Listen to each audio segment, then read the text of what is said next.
Liked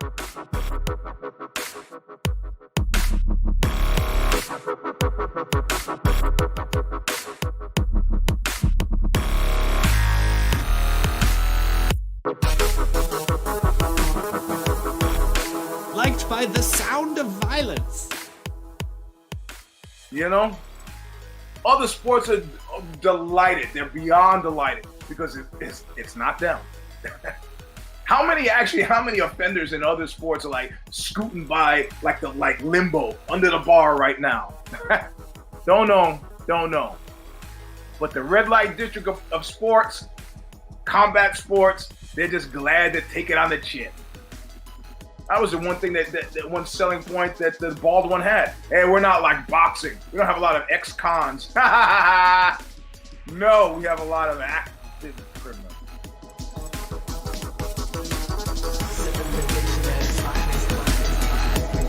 Different generation, are you excited about it all?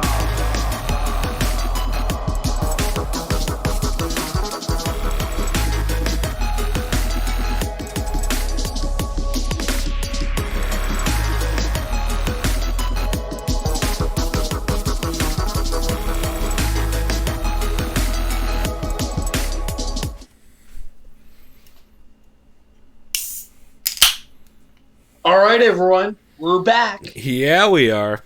We are back to preview UFC 246, McGregor versus Cowboy. It's going down, at the time we're recording this, tomorrow night, January 18th, Las Vegas, Nevada, at 7 p.m. Pacific, 10 p.m. Eastern. I am Chris. I am with Pulver, of course. We are here to preview this card. Yeah, we are. Let's get this shit going. So before we do that, but I want to find out what Popov Vodka presents, Doug Stanhope presents sponsored beer you are drinking. So sponsored beer I'm drinking. I remember how I mentioned Valhalla. You did, and I still have not figured out that fucking puzzle. Norse mythology. I'm so glad your video decided to go to a very fucking small size as soon as I asked you to show it. Go ahead. Okay, so am I going to have to just show this directly to the fucking camera, like up close? Here, well, you know what? While we wait for your video to hopefully get bigger, or if not, I can fucking stretch it out and read set stuff. I am drinking a beer that is the weirdest shit I've ever heard of. Since you said you were drinking a weird beer, I grabbed a weird beer as well. I am drinking from the Town series from Three Magnets Brewing. I am drinking a Carrot Cake Nectar Stout, which is an Imperial Stout. Sorry, an Imperial White Stout. Because I don't know if you guys saw when I poured this. This thing is fucking golden as shit. This is an Imperial White Stout brewed with lactose, carrots, vanilla, brown sugar, raisins, and spices. That sounds either really good or really bad. Yeah, I'm very scared of it, and that's why I wasn't sure where to try it. So I guess right here, directly after having another shot of Fernet Branca, I guess is the exact right time. So, oh holy shit! It smells like carrots on the nose. Oh, that's weird. Oh, that's weird. Oh, that's weird. So my only question: Have you ever boiled water that had carrots in it? So no, my question is: do you like carrot cake? I think I like it definitely more than I like this beer. I don't like it. I'm sorry. So here's the thing: I like carrot cake, but mostly just. But like my biggest problem with it is the consistency, is the texture. However, you would think the texture would be better in the beer. I think I don't like carrots now. I think I figured it out. I don't like carrots. I don't know. What about hot carrots from Mexican Fucks restaurants? with hot carrots. Okay, this actually, dude. So imagine you took. What if this was a hot carrot beer? So actually. Maybe I will make this a hot carrot beer because I don't know what to make of this fucking thing. It tastes like it tastes like the hot carrots you would get in, like it tastes like hot carrots but without the spice, like that kind of watery. Oh, that sounds terrible. Like that watery carrot. Yeah. Yeah, it tastes like that but minus the spice. Okay, so they fucked up. I don't. Maybe my. I also, like I said, I also just recently had a. I was saying, did you brush your teeth before this? No, and I definitely just had a shot of Fernet Branca, which is like the worst flavor combination ever. So, well, that could be a part of it. I'm thinking it might be. That has to be a lot of it. Anyway, so let's hear about your beer now that your video. My beer isn't itself. weird in what style it is. It's a double IPA. It's unfiltered, aka technically hazy's hazy, but it's hazy. It's weird in that I've never heard of the hops part of it. So, it's from Stone Brewing, brand new. Wait, it's called hop from I said Valhalla. It is called the Viking Space Probe. Oh, okay. I actually haven't heard of that beer, which is rare that I haven't heard of a Stone beer that came out. What hop is it? Is it like Motueka or something? No, I've had Motueka. Actually, now that you said that, I had a Firestone Walker Motueka just about a week ago. That was really good. Nice. This is... Oh, wow. The Stone Brewing from Napa Valley made this. Okay. Oh, yeah. I always forget there is one of those. Or Napa. What's it say?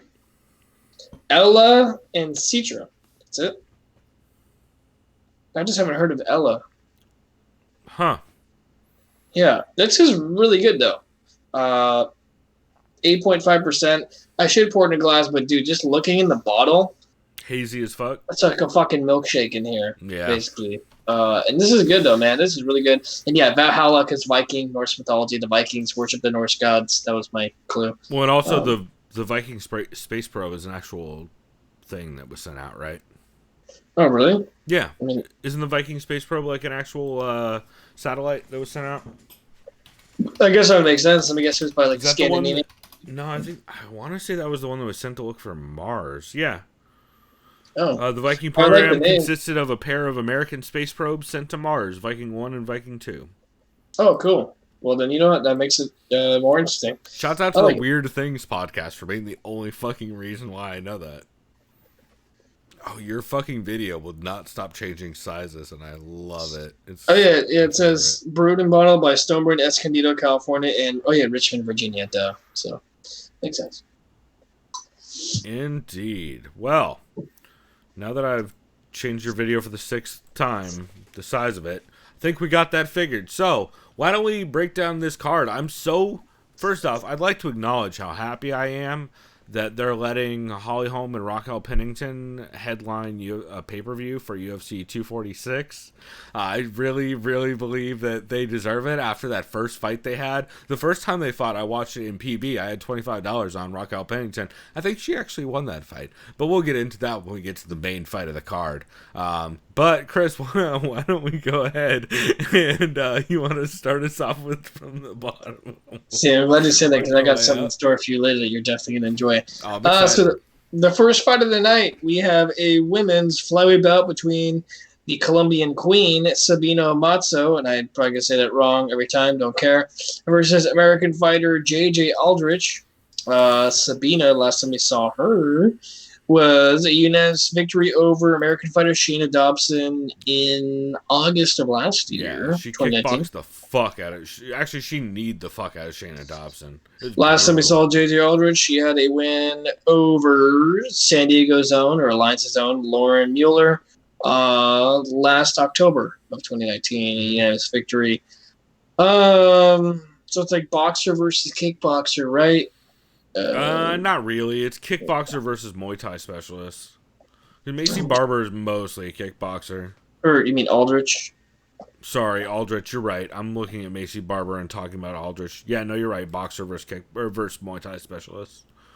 Macy Barber did fight DJ Aldrich, so if I recall correctly. So yeah, she did. That's what fucked me. So I was looking at. I don't know. I like JJ Aldrich. I like her boxing. She's really tough. She's gritty as hell. She is going to give lots of people problems She's also probably going to what's the size difference? Because there's going to be one. 5'7", 70-inch reach. 5'5", 67-inch reach. Yeah, that's tough. So JJ Aldrich is about 2.5 inch shorter reach and about 2 inches shorter. Yeah.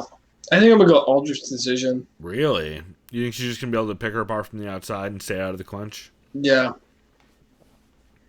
Interesting. No real I basis behind it, just a hunch. I could see it. I think a lot of this comes down to how much can Sabina Mazo or Mazo constantly work from outside without getting countered on kicks, because that was the biggest problem for Macy Barber against JJ Aldrich. Is Macy Barber throws nothing but naked kicks. Almost exclusively in that fight. It's so frustrating to watch.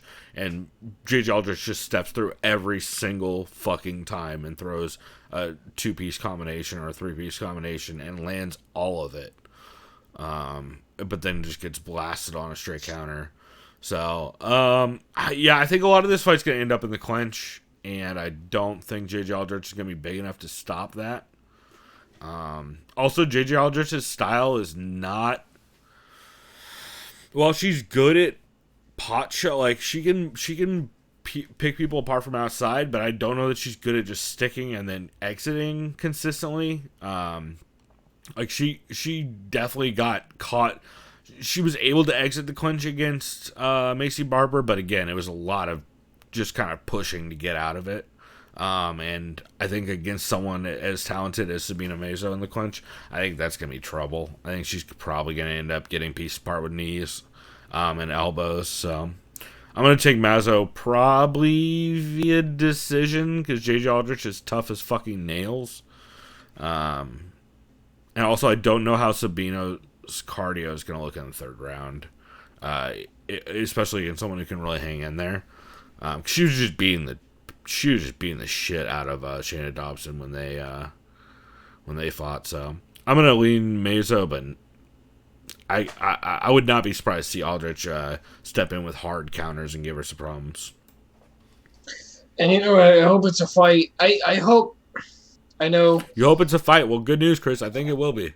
As much as some might want to criticize, this card and all that, I just want everything to be exciting all around.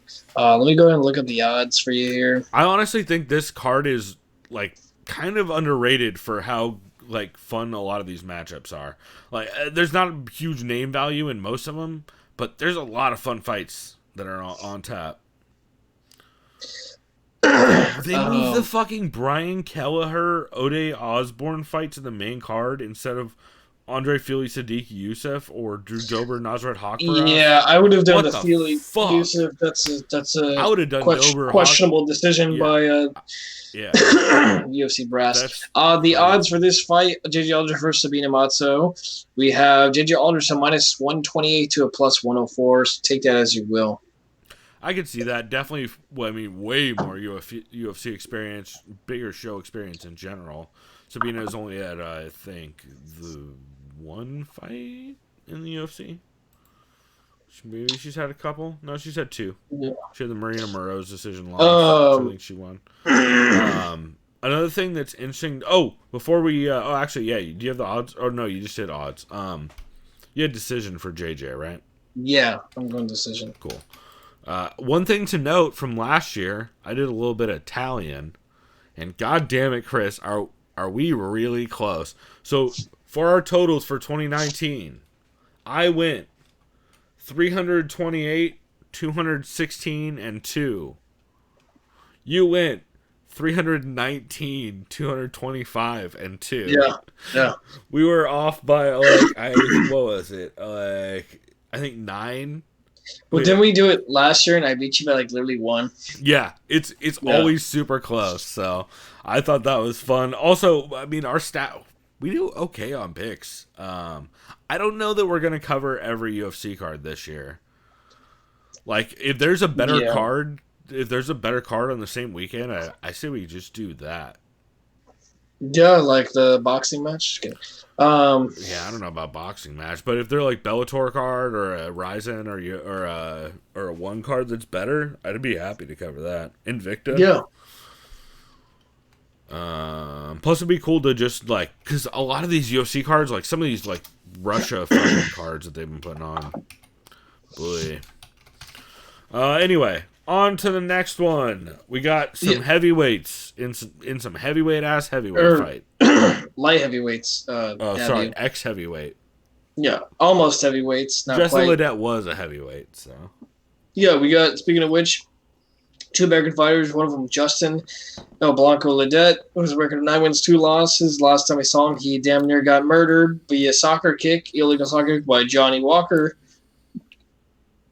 He is going up against fellow American fighter who's representing the flag of the Netherlands in his photo, Alexa Kammer, I guess. Yep, close enough. I think it's Kamer, but yeah. Kamer. I'm not positive. Don't quote me. Out of strong style, though, at least according to Topology. Yeah, that's right. Yeah, last time we saw Ledet, he was near killed by Johnny Walker. Last time we saw Cameron, he was on the Contender Series last July. Ledet was last February of almost a year ago now. He might still be recovering from that ass beating. I know I'm being mean. I'm kidding, Justin Ledet. Don't murder me. You're not being nice. I'll put it that way. Yeah, I'm not. Although I don't really know Justin Ledet is worried about crossing oceans to get to you because that dude is a flat earther. Oh, then guess what? He's definitely not going to get on a plane. Evidently, he hasn't been recently. Well, never mind. I was going to say something really mean. I was going to double down and Eddie Bravo goes on planes constantly and doesn't slow him down. His brain is on a plane. Put it that.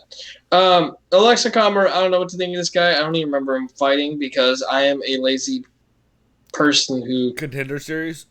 Yeah. I'll let you break this down. He had a giant knee in the Contender Series. I am leaning towards Kammer. Yeah, man. Only because Letet's really good at boxing, and that's not going to get you by. You know what I mean? It can. It will, but not against... No, not with his last handful of performances. He quote-unquote beat Azuna and Yamalu, but he didn't... That was the fight where neither one of them did anything. They just, Derek Lewis and Ganu'd their way through that thing where they just stared at each other against the cage. And then if your wins are Chase Sherman and Mark Gaubir, I mean, I don't know. I've seen Kamer hit a flying knee. I know Justin Ledet can work behind a jab when he throws it, but I feel like Justin Ledet has shelled up more and more and thrown less and less as time has gone on. And I know he is super calf kickable, and while I don't think Kamer is going to use that at all, I just got to go Kamer off of just athletic ability, and also I just feel like I don't know. I'm not convinced Ledet's going to do enough to get enough output. I'm not convinced he's going to implement any kind of game plan in a way that will secure him a win. Also, if this gets to grappling at all, I think Kamer has an advantage. So. 100%. And that's how I'm going to go Kamer. I know Ledet's a good boxer, but...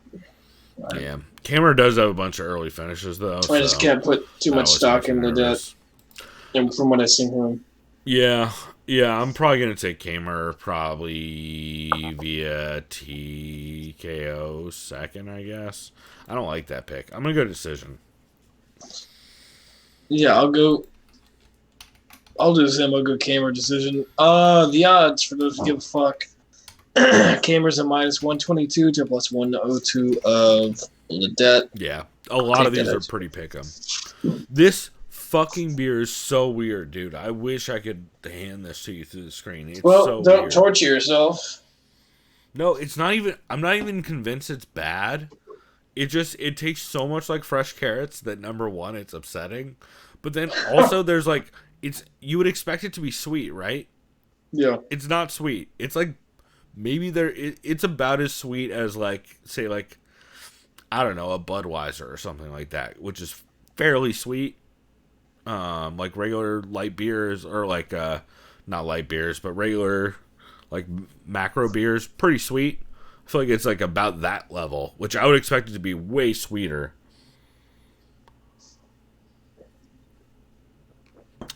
But then there's also a little bit of a lactose finish. It's so weird. I get triggered when I bless you. I get triggered when I hear about lactose beers, especially when it's like belching beaver and I want to poop my pants. But that's another story. That's my personal problem. That does sound like a personal problem, and like it is a story.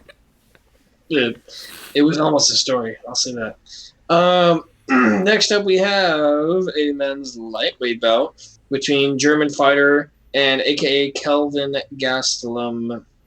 I was gonna say junior, but just mini Kelvin Gastelum. Kelvin Gastelum's younger brother. There you go.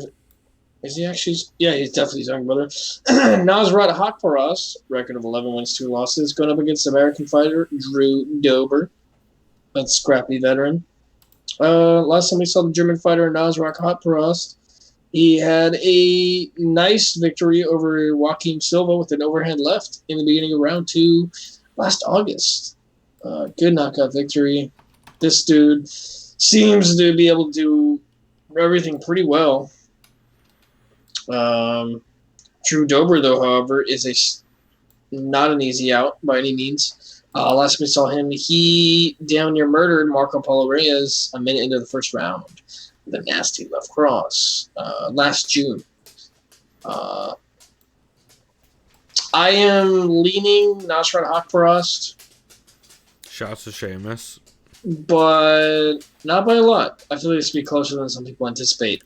But only for those who haven't been paying attention to Drew Dober.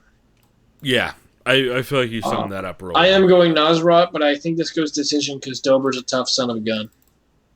And I hate having to go decisions, but it's like... No, I'm with you on all that. I think that Drew Dober... I heard a surprising number of people take Drew Dober in this matchup. I think most of that is because people are sleeping on Nasrat and don't know who he is. And I'm a big Drew Dober fan. I've taken Drew Dober in the last couple times he's fought, and he was real close to winning a couple of those. But, man, Nasrat's looked really fucking sharp in all of his recent outings. Sheamus, god damn it. I will let you out in a second, buddy. Just looking over so scorned over your shoulder at me. It's definitely a big step up for Nasrat, and it's going to be a real test for where he's at currently, but the way he's been showing out on dudes, I'm very impressed with him, and I think he probably stops Drew Dober. I would say probably... Now, you know what? Drew Dober has a crazy chin, and he can take a fucking beating, so I'm going to go ahead and I'll take Nasrat via decision as well, but man, I would not be surprised to see him start really pouring it on towards the end of the second and get Drew out. I can see that as well. I guess it's really kind of how I see it finish at this point. Yeah, I'm with you there. I think it's going to be a fucking banger, though. It'll be a good one. Drew Dober brings it. Nasrat brings it. I like it. I like that call. I'm going to go the same method of victory that you just said. Sorry, I'm kind of discombobulated because I just went from drinking a 9.6 to like an 8 point something. I'm like, oh, fuck. Okay. That'll happen. Also, this beer is evidently 9%. It tastes like it's not even alcoholic. Which is okay, that's the problem. Yeah. It just tastes like carrots. It's really fucking weird. Tastes like lightly sweetened carrot water. Yeah, and my coworkers text me and say, hey, I want to tune into your podcast, but just let me know when you're talking about the king. I'm like, okay. Oh, wow. Joke's on him. I'm not even gonna. Here, yeah. I'll let you go ahead and do this while I let Sheamus outside, because this motherfucker is not having it right now. Mr. Pitter Patter. Yeah. All right, here is a men's lightweight bout between veteran Tim Elliott, winner of Ultimate Fighter 24, who has a record of 15 wins, 9 losses, and 1 draw. I believe it's drawn some no contest. I could be wrong, though. Going up against Russian fighter Oskar Askarov, also known as Bullet. Record of 10 wins, 0 losses, and 1 draw or no contest. I think it's draw, guys. I don't know if they list no contest on. Last time we saw Tim Elliott, he got guillotine choked out by Davison Figueiredo, who is fighting for the vacant title. It's him, right? I always get him confused with other flyweight. What's his face?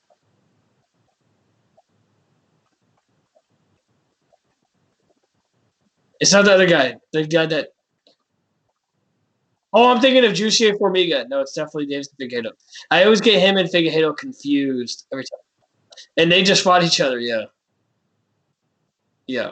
And then Joseph Benavidez beat the shit out of Formiga too, which led to Okay, sorry. So Figueiredo choked out Tim Elliott last October.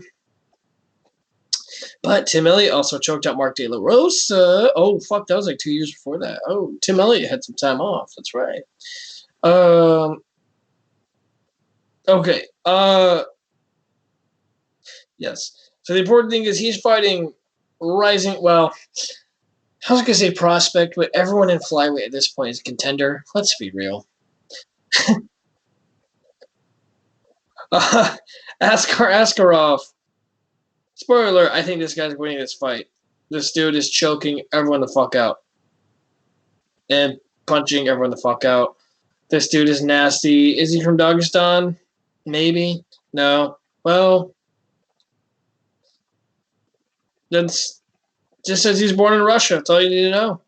And he's fighting out of Kasavyurt. I'd like Tim Elliott. Can he win this fight? Yeah. But no. I like this Russian guy to choke out Elliott. Round two. Because when you say round 1 or 3, it's either the guy's gonna knock you the fuck out early, choking out someone early is possible too, and that could happen. But I just like to go round 2 because they fill each other out. You know what I mean? I guess I go with the safer bet, but I feel like it's always more realistic. If someone get choked out, it's usually gonna be the second round. Oh, by the way, I don't know if I've been seeing the odds lately. Oh no, I didn't do the last one. I didn't do mini Gastelum. Yep. Okay. Hope so, at least. It should be. It's an American fighter from Team Alpha Male, Andre Feely, record 21-6 losses, going up against American fighter, but oh, that's right. Yeah, yeah. Sounds really good. Sounds real good. He's got up against Nigerian-born American fighter Sadiq Yusuf, who is fighting out of a gym with a asshole piece of shit, not gonna name head coach. Yes. Yeah. Andre Feely, last time we saw him, he's on a nice little 2-fight win streak. Okay. It's a trial. It's an experiment by, how would you call it? I guess it's an experiment for you. It's a project. Last time we saw Andre Feely, he knocked out Shimon Moraes, right hook to ground pound at the end of the first round, which is an impressive victory. Last time we saw Sadiq Yusuf, he was in a stand-up war against Gabriel Mowgli Benitez, where he counter-righted him and ground and pounded him at the end of the first round. That was a good fight. This dude's got crazy power, but evidently so does Andre Feely, if you ask Max Holloway. The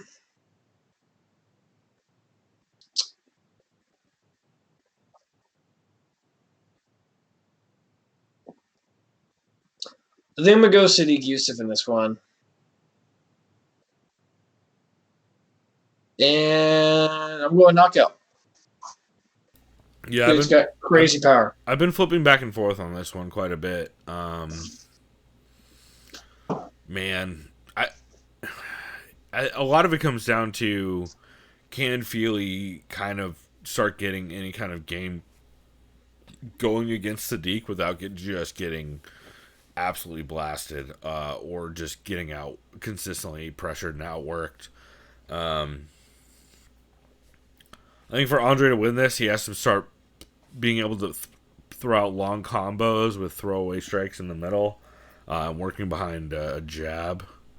Or, well, he switches stances so much that it's working behind that, like, the combination of not knowing whether it's going to be a jab or a straight. And I think that Sadiq's going to probably make that very tough.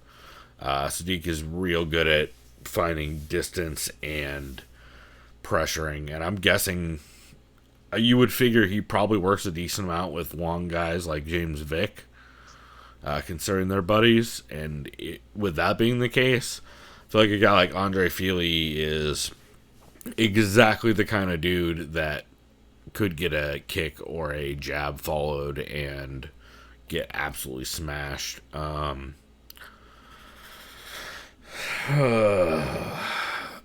not sure whether to lean. I've been going back and forth on this.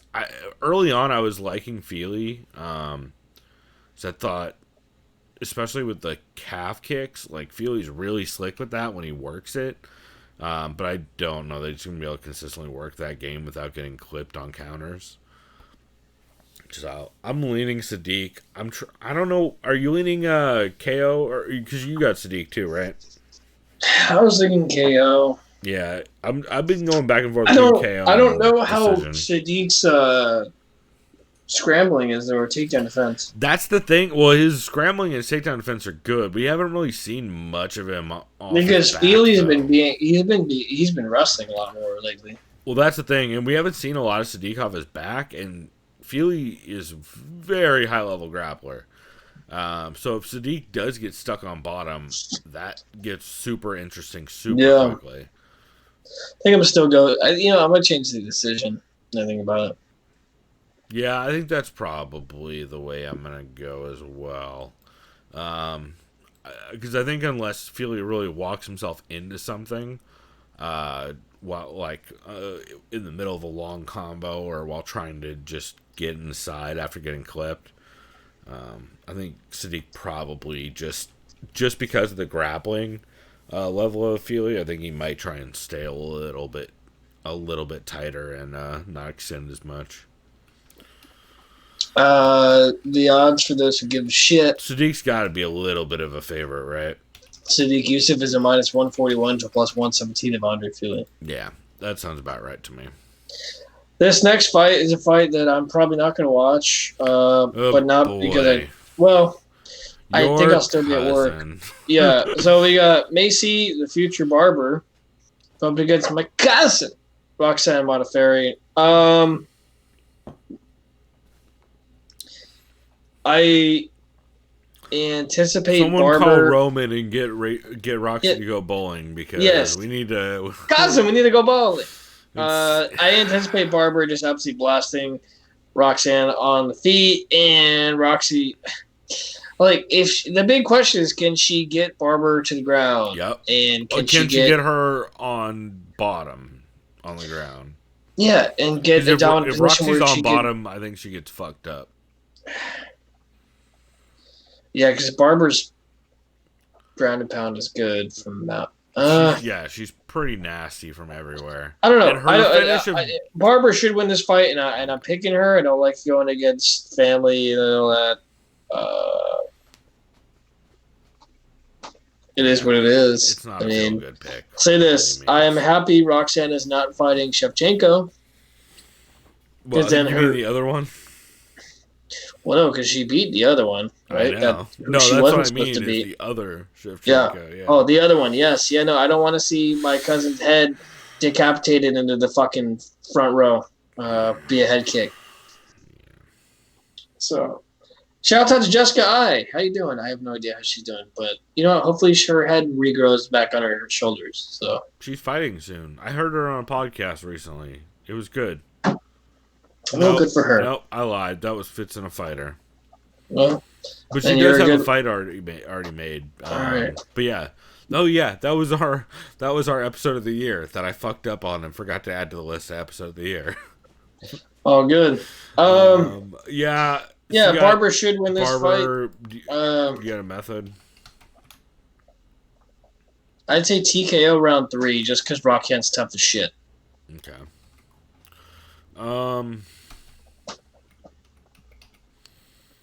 Man. Yeah. I was really going into this wanting to pick Roxy because I think if Roxy gets on top, I think Roxy mounts her and pounds her out with elbows. She's got great elbows. She's got great elbows. Easily. Like if she's able she's got them blades. Yeah, if she's able to get on top in any kind of dominant position and hold it, and not just have Macy immediately explode out, I think Macy's fucked if there's enough time in the round. Yeah. But having just rewatched that JJ Aldrich fight and having seen how clean the combos she was hitting on JJ Aldrich while JJ Aldrich was showing up against the cage trying to throw back, this is you know what the best analogy I can make for this matchup is? This is absolutely Valentina versus Priscilla Cachoeira style matchmaking, and that's not meant to be a detriment to Roxanne Modafferi, who is much more talented than Priscilla Cachoeira, but style-wise, there's one way this fight goes. Well, there's mostly one way this fight goes. If Roxy can get on top and secure some position, Macy's fucked. But there are so many things that have to go wrong for that to happen. Yeah. And it bums me the fuck out, and I don't like it. And Roxanne Modafferi is my champ. Hashtag my champ. But yeah, I'm taking fucking. I'm taking Roxanne Modafferi by submission. All right. Well, that's nice of you. I can't. I like the call though. I can't. I don't like Macy Barber. Macy Baba. Oh, you know what I don't like? I don't like these odds. I don't even read them. God damn it. It's bad. It's like that's also you know why what? I'm taking Roxy. Go cousin. Shock the world, Roxy. Fuck Macy Barber, right? Isn't it like minus 1,000? Basically. Yeah, the average one, it averages out to minus 1,000 over plus 600. I'm taking Roxanne Modafferi via sub. You know what? I'm good. I'm taking Roxanne because why the fuck would I ever go against family? So fuck you, Macy Barber. You fucking person I don't know. Yeah. I'll leave it at that. I'm not going to call you a name. How about just fuck whoever booked that fight? Yeah. I also blame Paige Van Zandt for this. Yeah, go be a whore on Instagram. Oh, wow. It wasn't me, y'all. It wasn't me this time. It's a joke, dude. Woo! Jesus Christ. Woo! I'm kidding. I'm mostly kidding. No, I'm actually kidding. I have nothing against Paige Van Zandt. No, if I was marketable too, I'd be like, dude, why the fuck would I want to get punched in the face when I could just make money not getting punched in the face? I'm saying. 100%. And no, she's not being a whore. It's a fucking joke. Jesus Christ. I'm not marketable looking, and I still don't get punched. If Paige Van Zandt in her bio said influencer, maybe I'd call you a whore. But other than that, have you looked at her bio lately? I'm not convinced it doesn't. I have no idea. I haven't looked either. No. This beer tastes like carrots. So let's move on, Mr. Carrot Man. This is a lightweight bout. Yes, this is a lightweight bout between former lightweight champion Anthony Showtime Pettis and, even though this guy's older than him by 2 years, rising lightweight contender Diego Ferreira, who's 16-2. Carlos Diego Ferreira. Anthony Pettis, last time we saw him, lost a unanimous decision to Nate Diaz. That was a good fight at welterweight. No. Is that a welterweight? Yeah, it was a welterweight. That's right. I always forget about that. Too many fucking lightweights going up to welterweight, right? But then again, Nate Diaz really shouldn't be a lightweight anymore. Because they need that 165 division, dog. Yeah, I mean, that's real talk. Yeah, that was a good fight by Pettis. He kept it competitive. There was really good transitions. Diego Ferreira, last time we saw him, he had a impressive unanimous decision victory over Meyerbeck. Tyson off. Oh yeah, that was an Abu Dhabi face off with the jab. That was an Abu Dhabi. That's right. Shouts out to Sadiq. God damn it, Safe Shouts out to Safe Shout- Salud. I was going to say shouts out to the other city in Texas, Yeah. McAllen, with Fortis MMA. Shouts out. The real rising Texas gym. The only rising Texas gym. Wow. Yeah. What's the other You're one? right. The only one. Yeah. No, what is the other one? Isn't there actually another one, though, besides them? I mean, Derek Lewis trains in Texas somewhere. In Houston. I don't know. There is You'd have to another look it one. up. Texas is a fucking massive state. There's no way it's just Fortis. No, We'll figure it out. there's definitely more than just Fortis. James Vick trains somewhere down in Texas also. Yeah, sometimes. that one piece of shit. No, that's in East Coast. No, that's in Texas. No, it's in Jersey, isn't it? No, that's in Texas. No, it's not. Mm, It is in Maryland. really? Yeah. Who the fuck have I been thinking of the whole time then? Well, so James Vick is from Texas. This is the problem that you're doing the thing that I always do. Oh, I'm because talking about James where the Vick is fighter's from Texas, and because Understood. Sadiq Youssef, I believe, at one point lived in Texas. Nope, that's That now all of a sudden everyone associates everything with Texas with Team Evil, which it's not. But oh, you're right. Yeah, Maryland. Yeah, Carlos Diego Ferreira looked fantastic in his last fight against Mairbek Taisimov, working behind a jab. It was 100%. spoiler alert: Yeah. Mairbek Taisimov was not Anthony Pettis. No, but you know what Anthony Pettis has a lot of trouble with? Getting stuck behind a jab and getting pressured. That's a good point. And you know who's really good at game planning? RDA. Just kidding. Safe That's an old joke. Salud at Fortis I know. MMA. That's a very good point. And let's see. This is a time where I look at the odds first. Go ahead, because I'm going to take Carlos Diego Ferreira to outbox Anthony Pettis over 2 rounds. I don't think he'll stop him, but I think he'll you have the outbox right idea the because fuck guess what out the of odds him. are. Hmm. Minus 240 to a plus 186 for Mr. Carlos Diego Ferreira. Yeah, that's a little wide. I would do, but I mean that's kind of how you have to make odds. But Yeah, I would. I am very inclined to go with Pettis, but no, I got to go Ferreira. I'm going to go decision. I think decision as well. If this goes to the ground, I honestly would not be surprised to see Ferreira get a sub if this, especially if it's Is his jiu-jitsu really nasty? Yeah, it's even really compared to good, and Pettis? his cardio is way better than Anthony Pettis is, especially when Anthony's getting pressured. But I think he's gonna. Actually, shit. I don't know.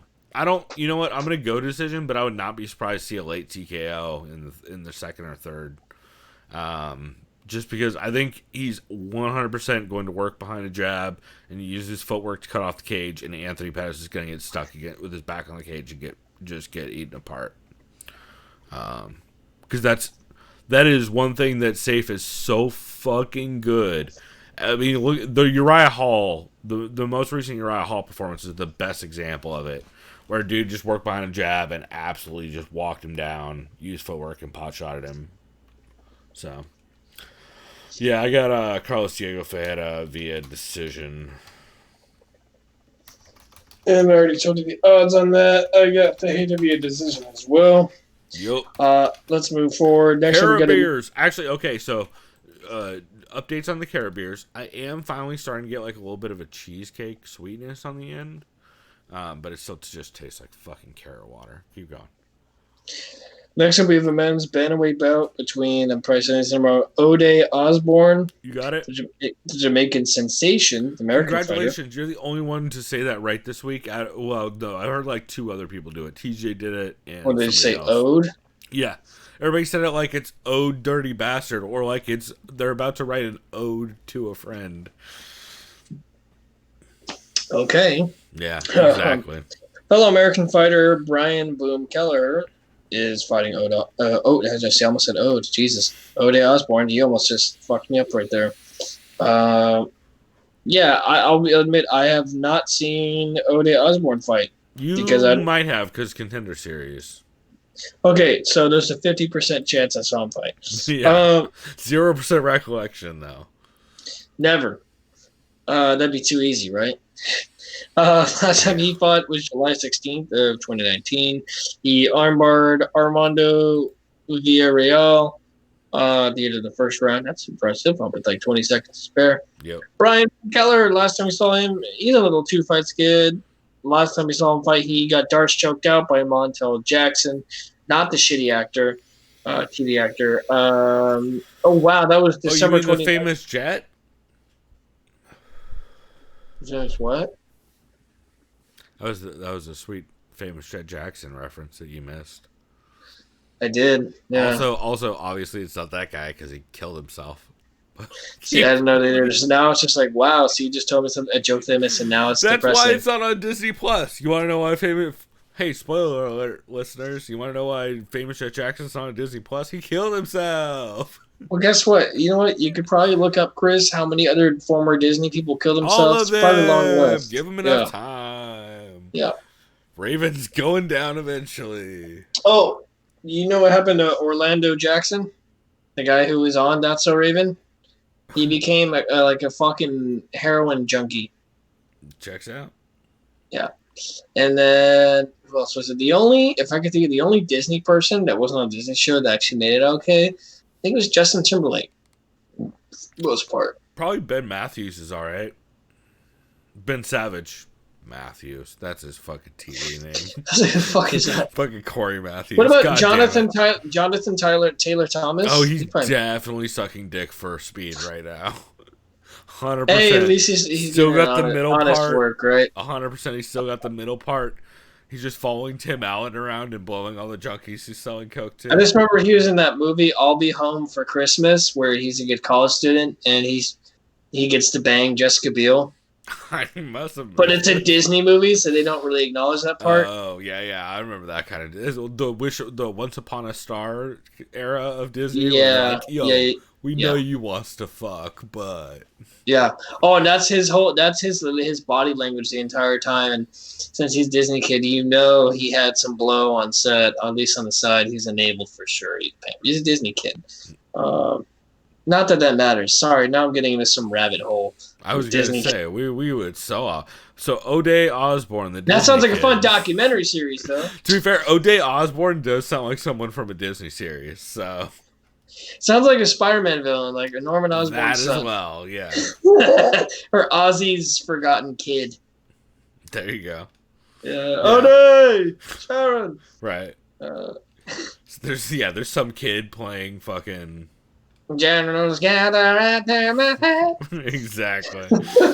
Dude, he needs to walk out to fucking War Pigs. No, there's some kid right now in New Orleans that is the illegitimate son of Ozzy Osbourne that just is holding a trumpet playing War Pigs. I'll let you preview this. I'm going to look up O'Day's Twitter, and he's like, who the fuck is this? I'm going to just tweet him hate.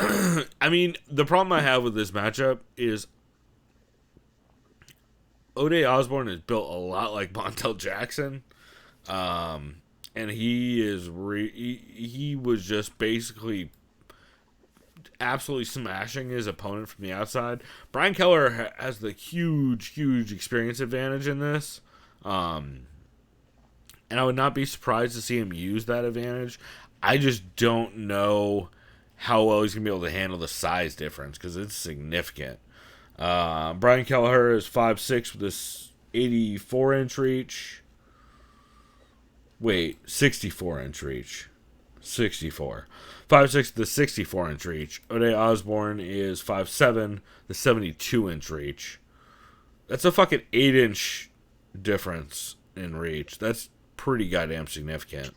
Yo, should I tweet at Osborne to walk out to War Pigs, or is he going to... I guarantee he can't, regardless. So you can do it. You do. I forgot. That's a good point. Isn't it all that? Like, you have to get all that cleared months ago, and also that they would just say no and give you Red Hot Chili Peppers anyway, because that's what Dana likes. Yeah, the one thing is I have heard that Brian Keller has been working out at Longo, the Longo Weidman, which it means he's probably getting looks with Aljamain Sterling. Which Aljamain Sterling is kind of a similar build and also is real good with front chokes. So I think that could be interesting. And actually, as I'm saying this out loud, I might take Brian Kelleher in this via decision. I don't have enough of a sample size from Ode Osborne to have a lot of faith. If he starts picking Brian apart at range, it's gonna be fucking trouble. But if he at all slows down, or if he at all starts getting the distance collapsed on him, I think Brian can absolutely start pushing a pace and giving him trouble. So I'm actually, surprisingly, I think I'm taking Brian Kelleher via decision. I'm just gonna, and it's just gonna be fair to Osborne, and I'm not really familiar with him, at least from my collection. I got to go with Kelleher, from what I've seen. That works. Yeah, Well, it's just. I gotta imagine Osborne's the favorite, right? Let me check real quick. I kind of lost my tab here on my phone. Let me see. Let me scroll up. The odds. Mr. Osborne here is a minus 147 to a plus 122 favor over Brian Boone Kelleher. I get it. It's a very similar built dude to the last guy Brian just lost to. And he's super athletic. Speaking of super athletic, we got this next fight. I'll let you take this over because I got to text my coworker because he wants to chime in here in a second in the live chat. He told me when to chime in. Oh, hilarious. Well, this next fight, it is between all of the athletes. We got Alexei Olnik, the Ezekiel King. Oh, that's the king your buddy was talking about. It's Alexei Olnik, the Ezekiel King. Of course. Yep. Okay, it all makes sense now. No, he's totally the king of Ezekiel's. I was getting silly upset. I was like, oh, yeah, this fucking Momo thinks that actual things are happening. But no, of course, Ezekiel Olnik, the king. Oh, he's taking on Maurice Green. Maurice Green hit a dope triangle to... Did he win that season of The Ultimate Fighter, or was that just on the finale? That was just the finale, right? What was that? I believe that was just the finale. Heavy Hitters finale.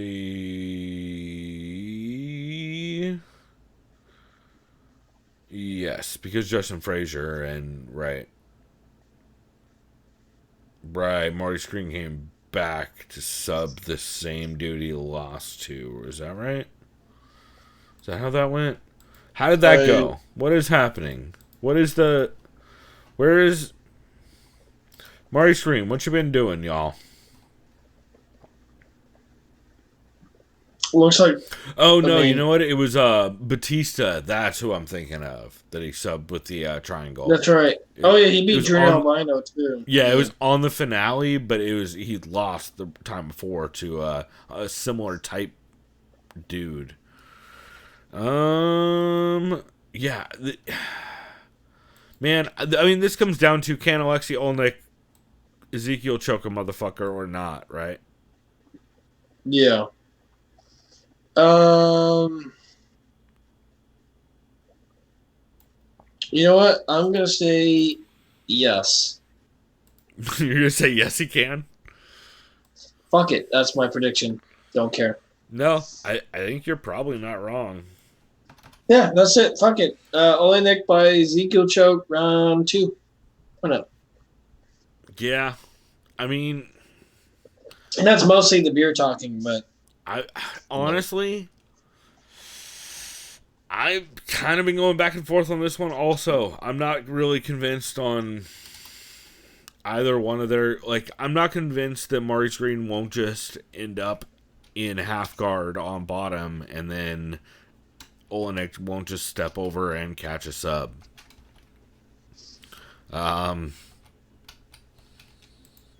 Shit. Am I really... Okay, how long ago did Olenek take a humongous beating from Alistair Overeem? It looks like really recent. Oh, right. He got fucked up by 420 last year. Okay, that was That was in April, and then Walt Harris fucked him up in July. Oh, you know what? Damn, yeah. And then he got knee bar, but the knee bar by Gordon Bryan, that was like, I watched that one. That was in Quintet. He tapped pretty quick to that, but that wasn't that long ago, and he limped off the mat if I remember right. So I'm gonna take Marty Screen. That's a smart pick. And I'm just picking ignorantly then, obviously. I'm right. No, I honestly, this is like the most coin flippy ass fight that is on this card, probably. Yeah, well, there it is. I guess I'm taking Green Tikio second. You can tell how excited I am right now. I'm like just pausing constantly. It's kind of how I feel about this card. Okay, the odds, motherfuckers. Maurice Green is a favorite at -125 to a +104 of Mr. Alexei Olenek. Take that as you will.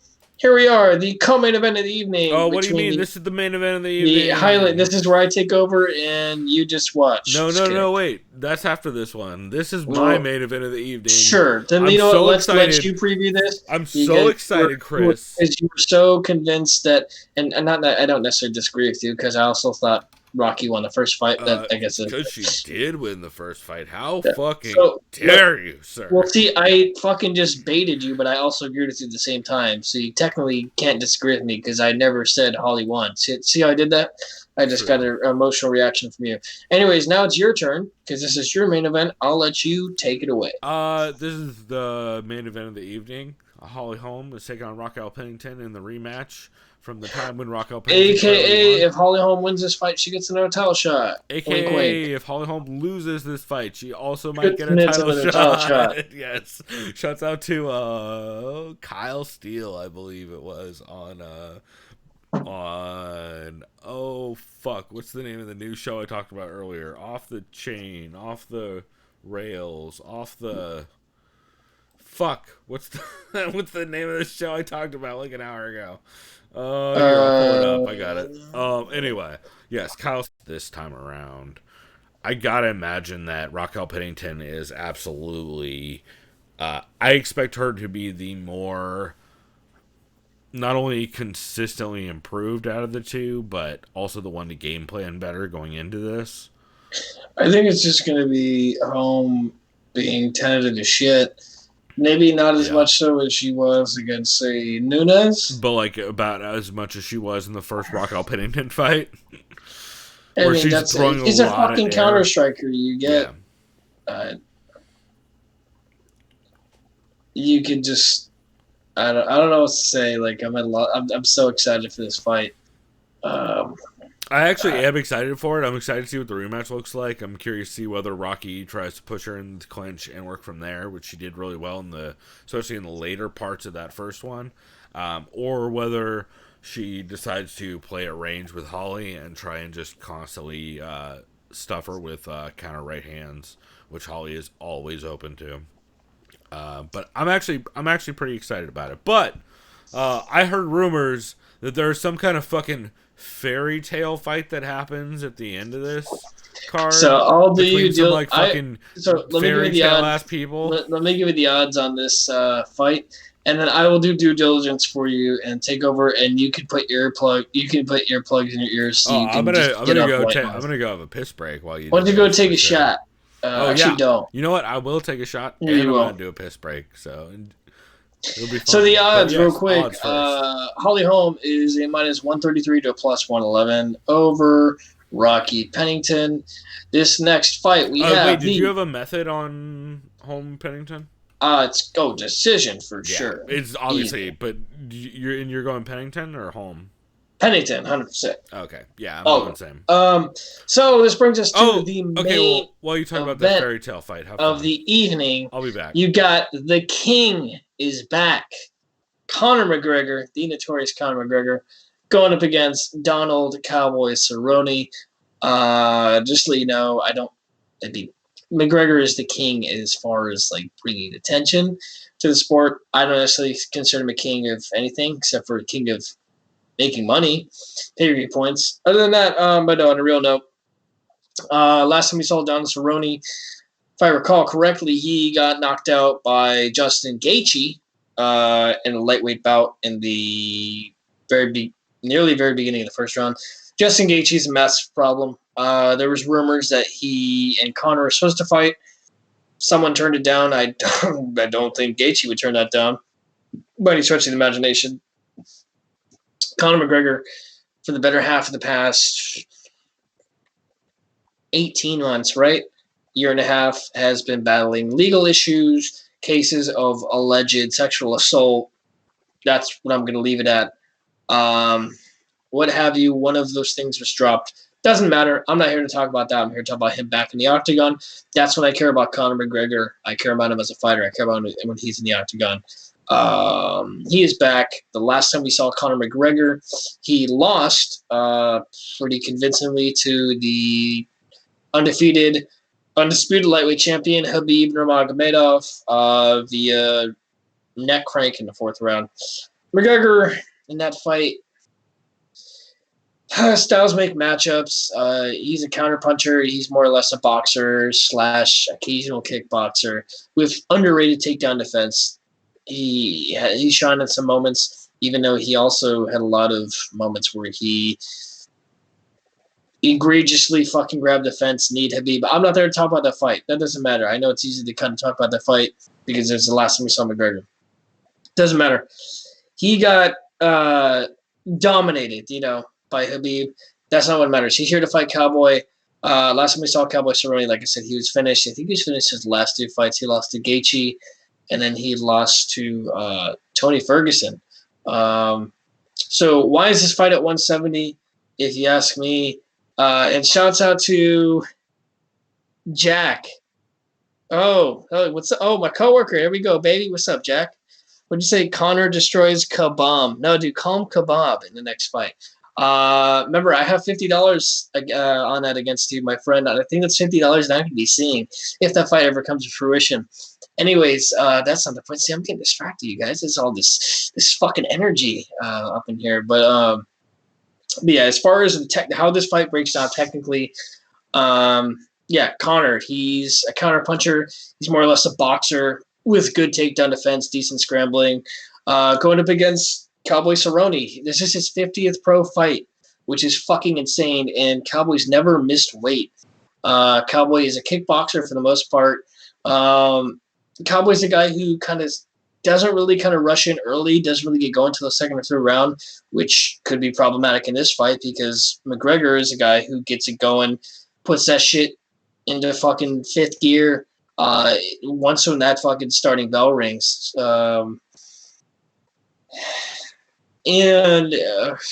Initially, and yes, he's the big favorite. McGregor's the big favorite. He's got that good power in that left, even at welterweight. This is at 170, folks, not at 155. His biggest question mark is his cardio. Is his cardio going to do well against Cowboy? But then again, to McGregor, is he going to try to put away Cowboy early? This isn't like a Nate Diaz we're talking about here, where he's a longer, lengthier fighter. Cowboy is very similar in height to a Nate Diaz, but the styles are a lot different. Diaz is more of a boxer counterpuncher, while Cerrone's going to go with those teep kicks. He's going to try to set up that left cross to the high kick kind of setup. And this is just a very interesting and underrated matchup. Some people see this as kind of almost like they want to set this up for McGregor to succeed so then he can kind of platform himself to, say, fight Jorge Masvidal, right? I would hope they wouldn't have him fight Kamaru Usman immediately because he'd be jumping a big fucking line of people. I'm talking a lot, but this is such an intriguing matchup. This probably should have happened a couple of years ago, realistically, at lightweight. So let's talk about ramifications for who wins. We kind of explained if McGregor wins. Okay, well, first off, even if Conor loses, he's still the biggest draw, so he can still really fight almost whoever the fuck he wants. Maybe not Khabib. If he does lose to Cowboy here, that does kind of hurt his chances at a rematch, at least in the short term, because we don't know if Khabib's going to retire at some point. He wants to get to that 30-0 mark. To that unheralded peak, right? That Mount Everest kind of thing. In just combat sports in general, you get to that big even number in 30-0. That'd be a big deal. Um, yeah, damn, I know I'm going on a tangent here, but then again, Pulver, he refuses to acknowledge this as the main event. He's such a Connor hater. I mean, like I said before, if I'm honest, I like him when he's in the octagon. I'll leave it at that. But yeah, my official prediction, I got Connor via TKO in the second round. What Cowboy needs to do, if you can't get it going early, by setting up, I think he needs to set up maybe like some sort of, not like a shoot, like feigning a shot to like say a switch kick, but if he wants to finish Connor, he's gonna have to land some sort of head kick stuff, some sort of. He's gonna have to head kick McGregor because McGregor's still got a chin. He's been rocked before. He's been rocked by Diaz. Cowboy does have some pop in his hands. It's more or less he's always had most of his knockouts by his kicks or with his submission work. I think Connor's will be targeting the liver of Cowboy since that motorcycle injury that Cowboy had years ago. Yeah, I still got Connor TKO round 2. If it can go to the ground, Cowboy submission is it's better than McGregor's. He can get that submission for sure. Yeah, this is gonna be a fun fight, man. And regardless of what happens, whoever wins, say Cowboy wins, right? Okay, this is at 170. Does that put him back in the contention? Excuse me, at 170. Not really sure. This is why this fight, by the way, folks, is why we need a 165 division first and foremost. Yeah, I have nothing else to say about this, man. This is a fun fight. It's a really good fight. I selfishly want to see a 5-round war. I really do. And I hope it goes to that. And yeah, my prediction is McGregor round 2 TKO. Yeah, that's all I gotta say. Hey, Pulver, you with us? Are you on mute? You just got the blinders on. You got the cotton in your ears, right? Yeah, yeah. Say hi to Jack in the chat if you got. Yeah.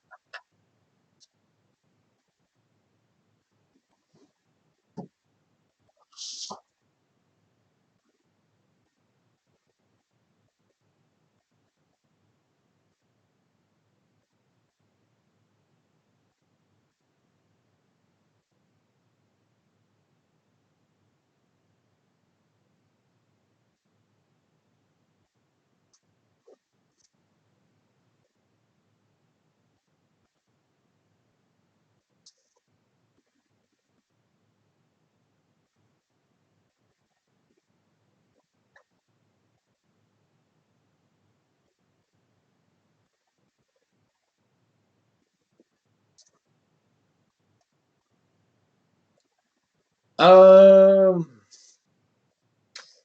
That's a good question. What the fuck's next week? Do we have a fight next week? Yeah, let me do that because I am very curious. Let's see.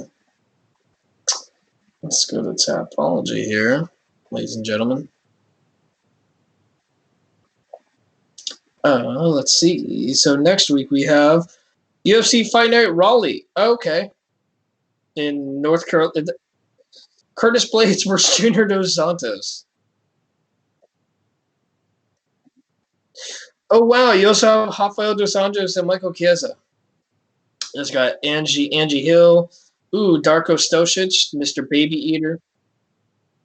Yeah, you got Arnold Allen. Good luck. Speaking of Montel Jackson, he's on here. Yeah, interesting fight card. Yeah, man, that'll do it for us. I'll tell you the odds. Oh, yeah, what's your prediction, by the way, for the main event? In all honesty, I know you're trying to not acknowledge, but what's your honest prediction? You got to have a prediction, man. Like, just be completely honest. Like, I don't care how much you don't like Connor or not. Like, just I got him round 2 TKO, but that's just me.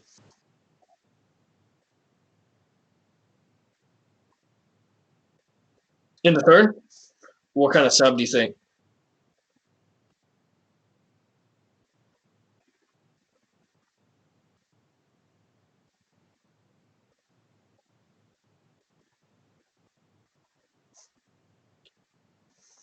Then there we go. There you have it, folks. The odds for those curious.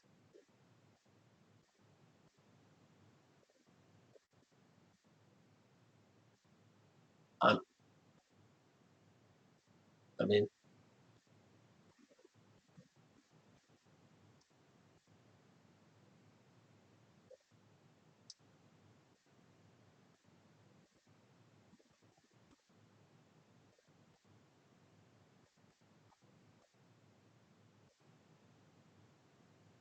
let me see if someone would be a smartass. So like gas problems, as in cardio, or he farts a lot.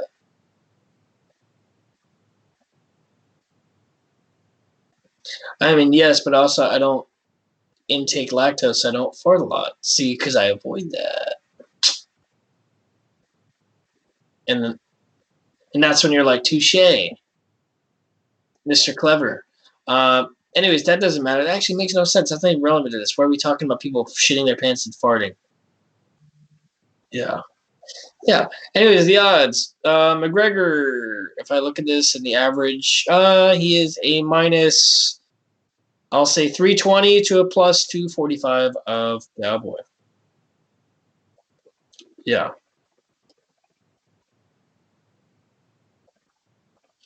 But Jack just said your friend is muted. Laugh out loud. I hope not. Wait, you're muted the whole time right now? No, just after the dab, but I was muted on the video version. See, you guys, you understand now why I have to fix the video version of the first one. It's because I got fucking 1400 dashboard shit, and I'm just trying to move sliders while doing drugs. It's hard. Well, it is what it is. Also, I can't wait for Jack to hear what I said, because that is going to be a very different conversation. I'll text him right now. It should be real interesting once he listens back. So, yeah. Oh boy. So Chris, anything what are you most excited about on this card? Well, what I'm most excited about, since you're muted, is tell Jack that Connor's going to knock out Manny Pacquiao. Just kidding. I mean, to be fair, that really rustles Jimmy's. If they just double KO'd themselves and took each other off the planet, I think we'd all be better off. But I mean, yeah. Fucking some of the things that dude says. Yeah, we don't need to talk about that. Anyway, so what were you asking? What? I was gonna say, what fight are you most excited about for this weekend? I mean, the main event. Oh, boo!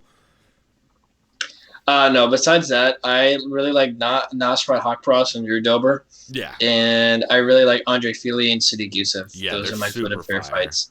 I would have said also Claudia Gadelha and Alexa Grasso, but would have been nice. And I would Davey Grant fight would have been good too. I would be lying if I don't want to watch my cousin. Never mind. Yeah. Ugh.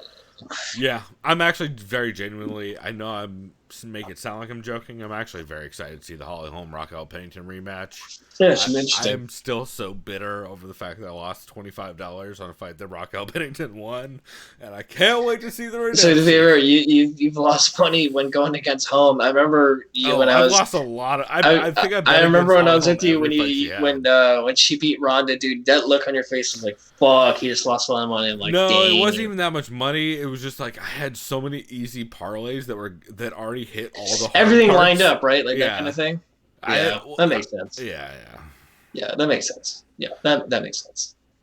Oh, hey, Jack, good comparison with the other rapist. All right, we're going to go ahead and get out of here on that one. So until next time, everybody, we're the Sound of Violence. You guys can check us out, PSLV Pod on Twitter. And until next time, go do something decadent. We out. Hey!